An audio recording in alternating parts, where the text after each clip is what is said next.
प्रणाम student, a very good morning to all of you. तो बेटा आज हम लोग हमारा 4th चैप्टर का जो 4th पोएम है द लास्ट बार्गेन, उसके बारे में हम पढ़ने जा रहे हैं ना। बार्गेनिंग क्या होता है पता है? बार्गेनिंग मतलब जब हम कुछ खरीदने जाते हैं तो जो मोल भाव करते हैं, जो एग्रीमेंट करते हैं ना, उसे कहा जाता है बार्गेन। तो आखिरी बार्गेन क्या है वो हम इस पोएम में देखेंगे। A bargain is an agreement in which both parties promise to do something for each other. Bargain एक एग्रीमेंट होता है जिसमें दोनों पार्टी जो हैं वो प्रॉमिस करती हैं कि वो एक दूसरे के लिए कुछ ना कुछ करेंगी। Someone is looking for work, waiting to be hired। तो इस पोएम में कोई एक पर्सन है जो काम की तलाश में है और वो वेटिंग टू बी हायर्ड, मतलब जैसे कई बार होता है ना कि हम किराए पर लोगों को लाते हैं काम कराने के लिए। हायर्ड मतलब उन्हें कुछ देकर अपना काम कराना। तो वो इंतज़ार कर रहा है। He strikes a bargain but thinks it worthless. उसको एक बार्गेन मिलता है, मतलब एक तरह का उसको मतलब उसके ऑफ़र आता है, लेकिन उसको लगता है कि ये क्या है, उसके लिए वर्थलेस है, मतलब इसका कोई वैल्यू नहीं है। He tries twice again but doesn't like either. वो दूसरी बार भी कोशिश करता है, फिर कोई उसको कुछ ऑफ़र करता है लेकिन उसे वो भी पसंद नहीं आता है। Finally in the last bargain when he is hired for nothing whatever he is happy as never before. और आखिर में जो उसके साथ आखिरी बार्गेन होता है, मतलब जो आखिरी एग्रीमेंट उसके साथ बनता है, जब उसको हायर किया जाता है, वो भी किसी चीज़ के लिए नहीं।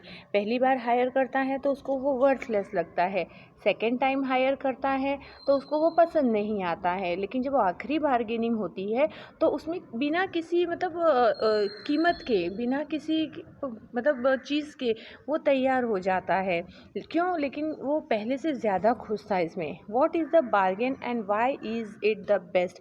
आखिर वो बार्गेन क्या था जिससे वो बिना कुछ लिए इतना खुश हो जाता है, और वो उसके लिए सबसे अच्छा बार्गेन क्यों था? तो बेटा कई बार ऐसी होती है ना कि हर चीज़ पैसे से नहीं खरीदी जाती है ना। खुशियाँ हैं, फिर मासूमियत है, बचपन है, ये सब हम पैसों से नहीं खरीद सकते हैं। तो ये सब कैसे होते हैं? प्राइसलेस होते हैं, इनका मूल्य ही नहीं होता, ये अनमोल होते हैं। तो इसी तरह इस लास्ट बार्गेन में भी हम देखेंगे कि किस तरह से ये जो पर्सन है जो बैठा है काम की तलाश में, उसको 2 बार ऑफ़र किया जाता है पर दोनों बार वो इनकार कर देता है, और थर्ड टाइम बिना कुछ लिए वो तैयार हो जाता है। तो और उसमें उसे खुशी भी मिलती है। वो क्या है? आप पिक्चर में देख रहे होगे, एक आदमी है जो बैठा हुआ है और एक बच्चा है उसके साथ, है ना। Come and hire me I cried while in the morning. तो सुबह सुबह ये जो पर्सन है वो बैठे बैठे, जैसे काम की तलाश है तो बैठे बैठे आवाज़ दे रहा है कि आओ आओ आकर मुझे हायर करो, मतलब मुझे काम दो। I was walking on the stone paved road. तो जो ये पर्सन है वो स्टोन पेव्ड मतलब जहाँ पर पत्थरों से बना हुआ जो रास्ता होता है उस पर वो चल रहा था। Sword in hand the king came in his chariot. Chariot मतलब होता है रथ। अपने रथ में सवार होकर हाथ में एक तलवार, स्वॉर्ड यानी तलवार लेकर एक राजा आता है। He held my hand and said I will hire you with my power. तो वो इस आदमी का हाथ पकड़ता है वो राजा और कहता है कि मैं तुम्हें अपनी शक्ति से तुम्हें काम दूंगा। मतलब काम किस पे? वो पावर के ज़ोर पर, मतलब ताकत के ज़ोर पर उसे काम दे रहा है। But his power counted for not. Not मतलब होता है नथिंग, लेकिन उसकी जो पावर है, जो शक्ति है, उसका कोई मतलब ही नहीं है। And he went away in his chariot. और वो अपने रथ में वापस चले जाता है। मतलब जब ये आदमी है जो काम की तलाश में है, सुबह सुबह वो पत्थरों से बने हुआ जो रास्ता है उस पर चल रहा है, चलते हुए वो साथ में कह रहा है कि मुझे कोई काम दे दो, मुझे कोई काम दे दो। तो रथ पे सवार एक राजा आता है, उसका हाथ पकड़ता है और कहता है कि मैं तुम्हें अपनी शक्ति से, अपनी ताकत से मैं तुम्हें काम दूंगा। लेकिन वो काम, मतलब वो जो ताकत थी वो इसके लिए, इस आदमी के लिए कोई वैल्यू नहीं थी, कोई मतलब का नहीं था। तो वो मना कर देता है और राजा वहाँ से अपने रथ पर बैठकर चले जाता है। In the heat of the mid day the houses stood with shut doors. दोपहर का मतलब समय था और गर्मी भी बहुत थी। मिड डे मतलब आज दोपहर का समय था। Houses stood with shut doors, सभी घरों के दरवाजे बंद थे। आई वंडर्ड अलॉन्ग द क्रूग्ड लेन। क्रूग्ड लेन मतलब क्या होता है?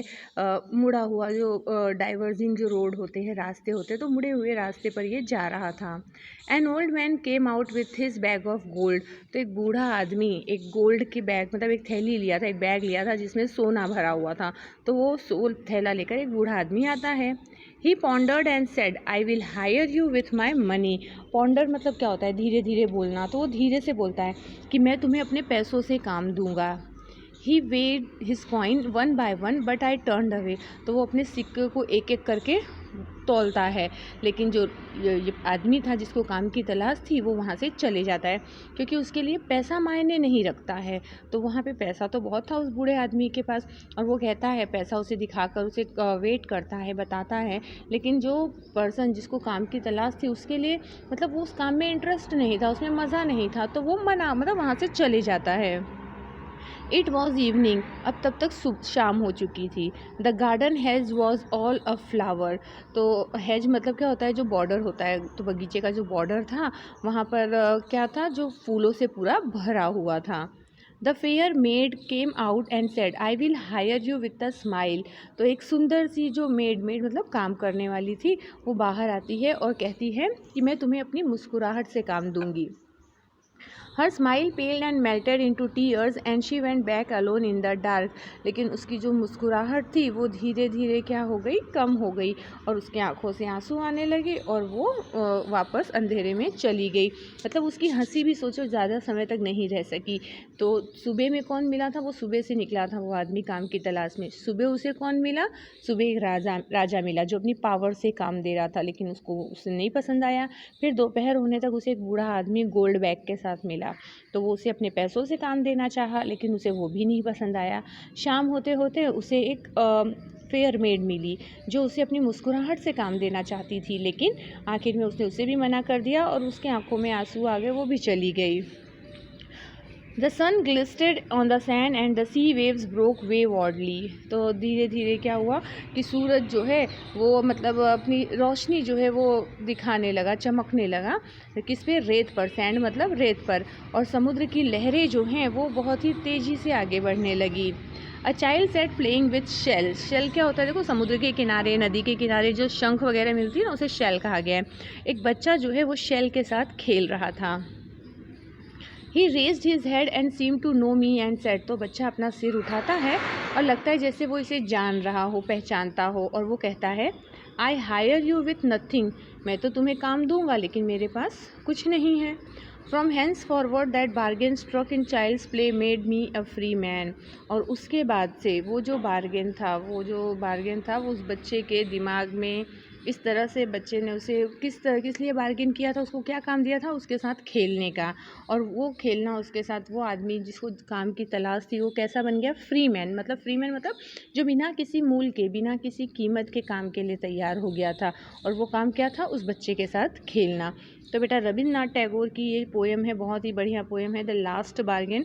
इसको सुबह से लेकर शाम तक कई लोग काम ऑफ़र करते हैं। राजा अपनी ताकत से ऑफ़र करता है, बूढ़ा आदमी पैसे से ऑफ़र करता है, वो सुंदर सी जो मेड थी वो अपनी मुस्कुराहट से ऑफ़र करती है, लेकिन ये वो सारी चीज़ें इसे पसंद नहीं आती हैं।